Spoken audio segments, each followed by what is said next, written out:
Howdy y'all, Pete here from copblock.org. Recently a couple of friends shared with me an article entitled Know Your Place, which was posted to policemag.com by William Harvey. I thought it important to weigh in on.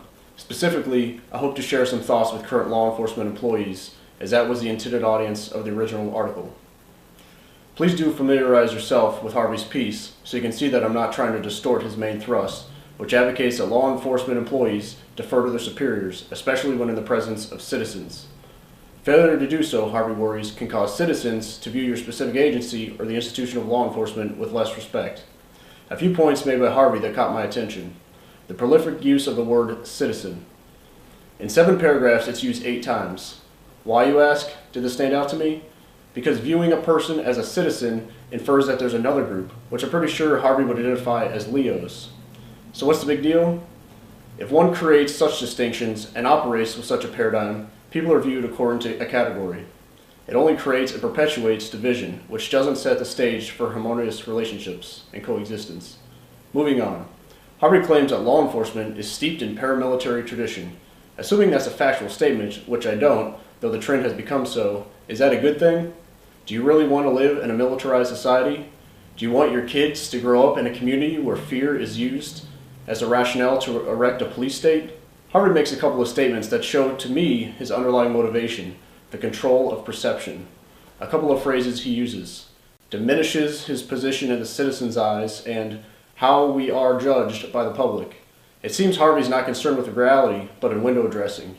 He goes on, I know that there are times you may despise your superior, you don't want them around, but due to your assignments or situations, they're going to be there.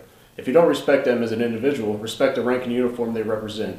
If you disrespect the rank by showing the disregard for your agency's leaders, you're setting yourself up for problems. To summarize, never criticize. It's dangerous. In fact, criticism, constructive criticism, is healthy and necessary to any effective relationship, be it among lovers or colleagues, and to any endeavor. Being admonished for questioning so-called leaders seems a bit dictatorial.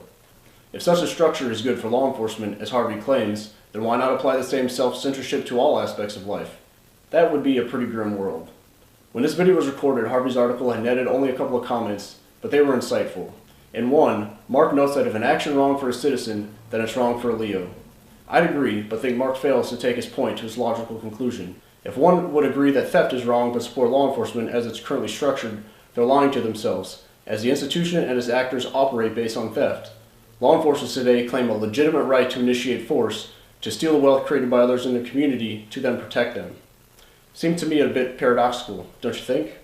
The second commenter, Jeffrey, notes that a bad order is a bad order, but as long as it's not illegal, immoral, or unethical, and most aren't, then we have an obligation to follow it. But is that true? Again, every action taken by law enforcement today is ultimately couched on the fact that the good supplied, security or safety, was facilitated through the use or threat of force. Is that ethical? Harvey's goal, mutual respect, is admirable, but real respect is not gotten through orders. Might there be another way that that goal could be accomplished other than repeatedly denoting how critical it is that subordinates obey rank so that the reputation of the department not be tarnished?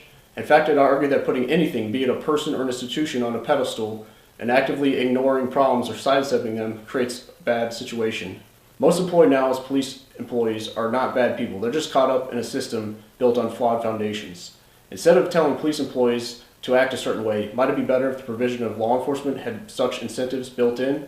I encourage you to check out the resources housed at copblock.org/welcomeleos to consider how law enforcement could be supplied like any other good or service, via consensual interactions.